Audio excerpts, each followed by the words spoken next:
Bismillahirrahmanirrahim. Assalamualaikum warahmatullahi wabarakatuh. Sahabat yang beriman, di akhirat nanti setelah proses penghitungan hisab selesai, manusia terbagi dua kelompok. Allah memasukkan orang-orang beriman dan beramal soleh ke dalam surga, sedangkan orang-orang kafir dimasukkan ke dalam neraka. Selesai hisab, iblis laknatullah alaih, makhluk yang dilaknat Allah, berpidato di hadapan kelompok penghuni neraka. Pidato iblis itu diabadikan oleh Allah Subhanahu wa taala di dalam Al-Qur'an. Dan setan berkata ketika perkara hisab telah diselesaikan, "Sesungguhnya Allah telah menjanjikan kepadamu janji yang benar, dan aku pun telah menjanjikan kepadamu, tetapi aku menyalahinya. Tidak ada kekuasaan bagiku terhadapmu, melainkan sekedar aku menyeru kamu lalu kamu mematuhi seruanku. Oleh sebab itu janganlah kamu mencerca aku, tetapi cercalah dirimu sendiri. Aku tidak dapat menolongmu dan aku pun tidak dapat menolongku. Sesungguhnya aku tidak membenarkan perbuatanmu mempersekutukan Allah dengan apa saja. Sungguh orang yang zalim akan mendapat siksaan yang pedih." Surat ke-14 Ibrahim ayat 77. Marilah senantiasa berlindung kepada Allah Subhanahu wa taala dari setan agar tidak mendengarkan khutbah iblis kelak di hari kiamat. Semoga kita termasuk golongan orang-orang yang tidak mendengarkan khutbahnya iblis di hari kiamat. Iblis menyampaikan khutbahnya di hadapan orang-orang yang mengikutinya yang telah ditetapkan oleh Allah Subhanahu wa taala masuk ke dalam neraka jahanam. Ketika mereka digiring menuju ke neraka jahanam, Allah Subhanahu wa taala berfirman dalam Quran surat Az-Zumar ayat 71 yang artinya, "Orang-orang kafir dibawa ke neraka jahanam berombong-rombongan, sehingga apabila mereka sampai ke neraka itu dibukalah pintu-pintunya dan berkatalah kepada mereka penjaga-penjaganya, apakah belum pernah datang kepadamu rasul-rasul di antaramu yang membacakan kepadamu ayat-ayat Tuhanmu dan memperingatkan kepadamu akan pertemuan dengan hari ini?" Mereka menjawab, "Benar, telah datang. Tetapi telah pasti berlaku ketetapan azab terhadap orang-orang yang kafir." Ketika neraka jahanam sudah melihat orang-orang yang akan masuk ke dalamnya dari kejauhan, neraka kemudian semakin bergejolak dan membara, tidak sabar lagi menanti kedatangan mereka. Allah Subhanahu wa taala berfirman dalam Quran surat Al-Furqan, "Apabila neraka itu melihat mereka dari tempat yang jauh, mereka mendengar kegeramannya dan suara nyalanya." Pada hari kiamat, iblis akan menyampaikan khutbahnya di hadapan penghuni neraka.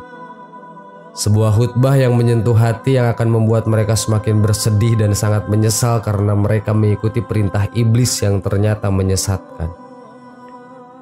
Al-Hasan Basri rahimahullah berkata, tatkala hari kiamat, iblis berdiri di atas sebuah mimbar kemudian berkhutbah seraya berkata, "Sungguhnya Allah telah menjanjikan kepadamu janji yang benar, dan aku pun telah menjanjikan kepadamu tetapi aku menyalahinya." Tafsir At-Tabari. Al-Hafiz Ibnu Katsir rahimahullah berkata, Allah mengabarkan tentang khutbah yang disampaikan oleh iblis kepada para pengikutnya, yaitu setelah Allah memutuskan atau menghisab para hambanya. Kemudian Allah memasukkan kaum mukminin ke surga dan Allah menempatkan orang-orang kafir ke dalam neraka jahanam. Maka iblis tatkala itu berdiri dan berkhutbah kepada para pengikutnya agar semakin menambah kesedihan mereka, kerugian di atas kerugian, serta penyesalan di atas penyesalan. Tafsir Quran Al-Azim. Khutbah iblis di hari kiamat kelak bisa menjadi renungan bersama agar tidak menjadi orang-orang yang merugi di akhirat. Sebab ketika dilaknat dan dikeluarkan dari surga Allah Subhanahu wa taala untuk bersujud kepada Nabi Adam, iblis bersumpah untuk menyesatkan anak cucu Adam hingga akhir zaman. Iblis juga memohon kepada Allah agar ditangguhkan ajalnya hingga hari kiamat, dan Allah mengabulkan doa iblis. Kisah tersebut diabadikan di dalam Al-Quran. Berkata iblis, "Ya Tuhanku, kalau begitu maka beri tangguhlah kepadaku sampai hari manusia dibangkitkan." Allah berfirman, "Kalau begitu maka sesungguhnya kamu termasuk orang-orang yang diberi tangguh." Quran surat Al-Hijr ayat 36 dan 37. Setelah itu iblis selalu berusaha untuk menyesatkan manusia dari jalan Allah Subhanahu wa taala hingga hari kiamat. Isi khutbah iblis di hari kiamat. Ketika hari kiamat tiba dan manusia telah dibangkitkan dan dihisab, iblis akan berkhutbah di hadapan para pengikutnya.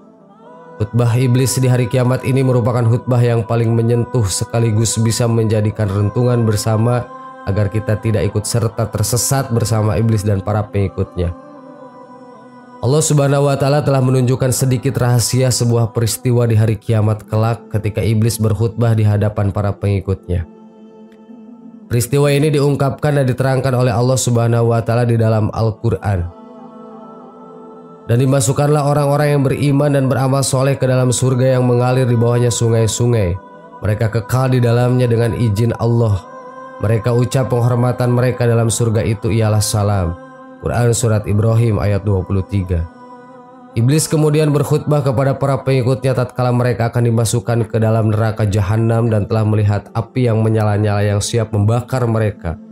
Sebagaimana firman Allah Subhanahu wa Ta'ala, yang artinya, dan berkatalah setan tatkala perkara hisab telah diselesaikan, sesungguhnya Allah telah menjanjikan kepadamu janji yang benar, dan aku pun telah menjanjikan kepadamu tetapi aku menyalahinya. Sekali-kali tidak ada kekuasaan bagiku terhadapmu, melainkan sekedar aku menyeru kamu lalu kamu mematuhi seruanku. Oleh sebab itu janganlah kamu mencerca aku, akan tetapi cercalah dirimu sendiri. Aku sekali-kali tidak dapat menolongmu dan kamu pun sekali-kali tidak dapat menolongku. Sesungguhnya aku tidak membenarkan perbuatanmu mempersekutukan Allah dengan sejak dahulu. Sesungguhnya orang-orang yang zalim itu mendapatkan siksa yang sangat pedih. Quran Surat Ibrahim ayat 22. Di dalam khutbah tersebut, iblis mengatakan kepada para pengikutnya bahwa Allah telah memberi janji kepada orang-orang yang tersebut, yaitu janji yang benar dan pasti ditepati. Iblis pun memberikan janji-janji kepada para pengikutnya. Namun janji iblis itu hanyalah janji palsu yang merupakan bagian dari tipu muslihatnya untuk menjerumuskan manusia ke dalam dosa dan kesesatan. Namun penyesalan di akhirat adalah penyesalan yang sia-sia, dan mereka akan menjadi teman iblis di dalam neraka dan kekal di dalamnya. Sahabat yang beriman, jangan sampai kita menjadi orang-orang yang menyesal ketika mendengar pidato iblis di hari kiamat kelak. Semoga kita semua selalu dilindungi oleh Allah Subhanahu wa Ta'ala dari tipu daya iblis. Semoga Allah Subhanahu wa Ta'ala menjaga dan melindungi kita dari tipu daya iblis laknatullah. Amin. Wallahu alam. Wassalamualaikum warahmatullahi wabarakatuh.